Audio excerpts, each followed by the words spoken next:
grew up in a household that loves to eat, loves to cook. So growing up, I would see my mom and my grandma cooking.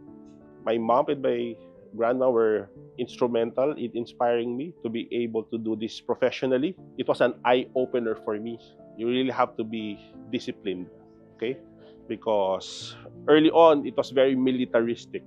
So I think the discipline and the work will really test you if you're cut out for the professional kitchen environment.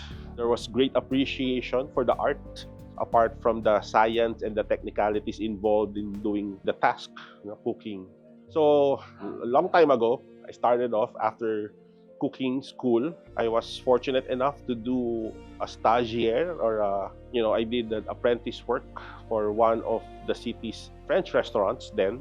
Essentially, it's really me immersing myself in the industry, being mentored by Chef Sao del Rosario. So this was in Le Taxi way back in 1999. Those were my first steps in the professional culinary kitchen. And then from there on, I just encouraged myself to be really good at what I am doing. Way back in 2002, I was blessed to have the opportunity to work with the chef Fernando Aracama. During this time, we were opening Restaurant Uva in Greenbelt 2. So those days, I would consider to be one of my more fruitful culinary experience because I learned so much. I feel that I matured as a chef. From there then on, I moved to culinary teaching. I went to the Center for Culinary Arts Manila as a chef instructor. That's where I met Chef James Antolin. So he was my boss. He was the programs director. After that, I was also given the opportunity to work in St. Luke's Medical Center in Quezon City as executive chef. And then a couple of months later, they assigned me to be the opening executive chef for St. Luke's Global City. In 2015, I found myself working here in Unilever Food Solutions, Philippines, as one of the corporate chefs. So the Philippine Culinary Cup was envisioned by Chef James Antolin. Early as 2008, we were discussing that it would be nice to have a really good culinary competition here in the Philippines. And because of our constant talks and because of the events that led to the first Culinary Cup, he told me that, oh, you join. I'm going to make a special category for you. It's a hospital chef's team category. I think yun yung unang-una at yun ang huling-huli, 2010. So, I was so excited to join because first Culinary Cup, we competed in the hospital chef's team category during the 2010 Culinary Cup. I've always enjoyed competing. I think it's like an addiction, probably because I always seek affirmation, not only from people that I know, but from respectable judges that are going to judge you in the competitions. With that mindset, preparation would always be something exciting for me. I would consult a lot of books, a lot of reading materials way back then, go to the internet, ask chef friends for ideas, and ask for someone to coach me as well. A lot of this would come into play when it comes to preparation for a culinary competition. Though I would like to consider myself a seasoned competitor, there will be certain doubts that would affect you. Know that you are competing not against your co-competitors, but against yourself. But as long as you are confident because you did your practice runs and that you are able and you believe in yourself that you have the skills to do it, then somehow as you progress through the competition, it's just like dancing. So this is a very memorable experience during the 2014 Culinary Cup. We were representing Global Academy in the Dream Team category. We set up our station, we practiced the runs, everything. We were side by side, would you believe, with Chef Kenneth's team. And then one fine minute, everything stopped. Apparently, nawalan ng kuryente yung booth namin.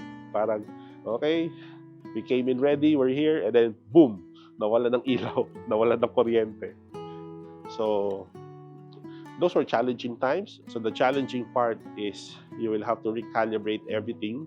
When you relied so much on technology to help you cook, now this is back to basics. During those times when things aren't going the way you hope they would, you overcome them by recalling your basic skills. You rely so much on technology to help you cook. But if there are times that you just have to cook by gut feel, if that mindset is set in your heart, then I think any challenges along the way in terms of competition, you kind of overcome it. So, mixed emotions. When you finish your heat, there's a sigh of relief that all is done, you did your best, and it's just really hoping for the best. And then you find your name there. Sometimes it's kind of like unexpected that, okay, I got gold, or sometimes, was that a bronze? You kind of like doubt yourself. So what did I do wrong? What went wrong? But overall, it's really a sense of fulfillment when you see the results, regardless of what color the medal is. After all the results of the competition, all the probably long days of practice, all the heartache and all the physicality of the task, you kind of like really be proud of what you have achieved. 2014, I was certified as a World Chef's judge. 2015, I competed last. That was my last competition, 2015.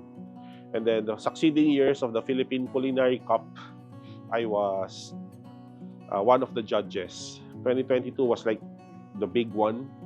So that time, Chef Ken Cacho won Chef of the Year, his third Chef of the Year. And then after that, he told me, okay, next year, ikaw naman.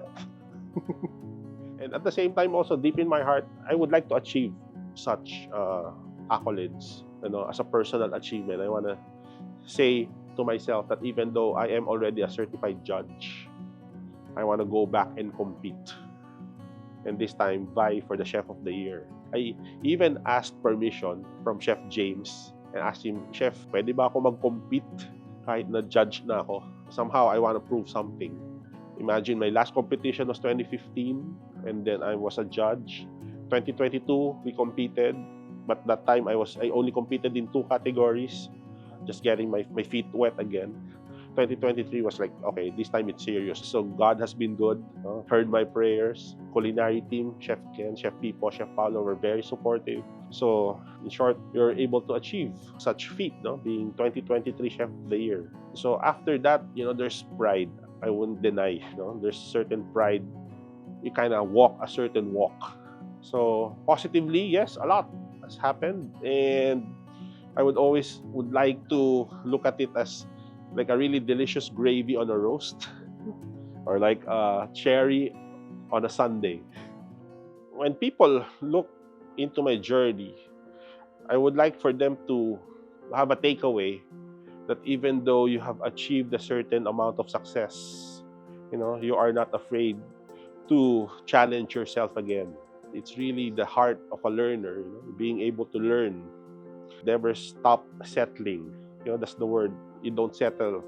You want to progress. You want to achieve more, and you want to dream more. After achieving the Chef of the Year in 2023, I have always looked at myself as mentoring, probably, and giving some tips, some insights, being able to pay it forward, really, and just making sure that through these little steps, little acts of service, that I kind of leave a lasting legacy on the people's lives that I touch.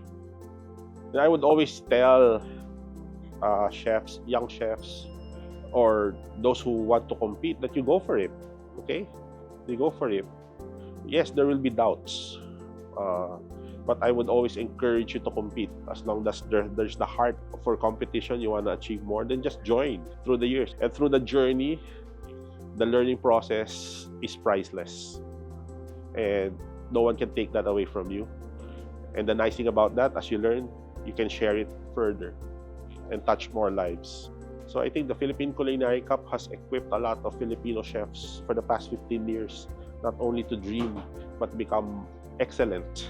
And we are able to show the world that we are capable, we are talented. So through this avenue, it has really exposed a lot of Filipino chefs, improve their talent, and at the same time improve their skills and added more value to their person.